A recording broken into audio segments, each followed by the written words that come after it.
प्रणाम। Digital news 20 के लिए बिहार और झारखंड से मैं प्रभात कुमार। झारखंड में 23 तारीख को साफ हो सकेगा कि झारखंड मुक्ति मोर्चा के नेता हेमंत सोरेन की सरकार बची रहेगी या भारतीय जनता पार्टी की सरकार बनने जा रही है, या कोई तीसरा कौन भी वहां सरकार के मामले में बन सकता है, जैसा मधुपुरा के समय बना था।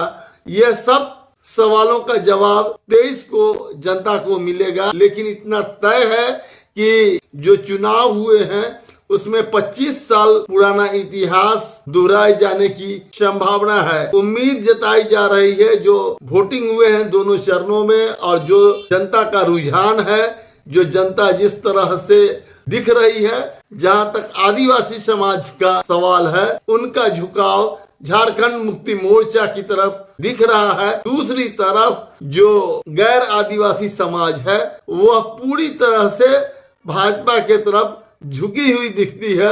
और इस दोनों के बीच जो महतो और कुर्मी समाज कहते हैं, जिसकी जनसंख्या 20 से 22%, कुछ लोग 15 से 16% बताते हैं, जो भी हो उनका रुझान जिस तरफ जाएगा और उनका मत किस मोर्चा को अधिक मिलेगा, या अगर वह तीसरे मोर्चे में जाता है तो यह परिणाम बहुत आश्चर्यजनक, चौंकाने वाला होगा। इस चुनाव में एक तीसरा कोण भी बना और तीसरे कोण के रूप में 29 साल के नौजवान जयराम महतो सामने आए राजनीति के पट पर। वैसे उनका पदार्पण लोकसभा चुनाव के मौके पर ही हुआ था। उसके बाद से झारखंड में वह चर्चा का केंद्र ही नहीं बल्कि देश भर में जयराम महतो को लेकर चर्चा हो रही है। ऐसी स्थिति में सरकार जो बनेगी उसमें जयराम महतो के भूमिका को इनकार नहीं किया जा सकता। जो अनुमान आया है और चर्चा हो रही है उसके अनुसार दोनों महागठबंधन आपस में कांटे की लड़ाई में उलझे हैं। अगर कोई 30 पर है तो दूसरा 35 पर है, कोई 32 पर है तो कोई 31 पर है। दोनों महागठबंधन आसपास ही हैं। हरियाणा में जिस तरह से चुनाव परिणाम को लेकर एक जो अनुमान किया गया था वह सर्वे फेल कर गया, उसके बाद से सारे अनुमान करने वाले एजेंसी सहमे हुए हैं। यही कारण है कि जो महाराष्ट्र और झारखंड का जो भी अनुमान किया जा रहा है उसको लेकर सारे एजेंसियों ने बहुत बचाव का पक्ष लिया है। कई अखबारों ने भी ऐसा ही किया है। फिर भी दूसरा पक्ष यह है कि 10 सीटों पर निर्दलीय या जो अन्य छोटी छोटी पार्टियां हैं उनकी उपस्थिति झारखंड में हो सकती है और वही सरकार बनाने में कामयाब होंगे। उनकी ही भूमिका होगी और उनके भूमिका के बिना झारखंड में कोई सरकार की उम्मीद नहीं दिखती है। इधर बिहार में जो 4 सीटों पर उपचुनाव हुए, स्थिति बदली हुई दिखती है।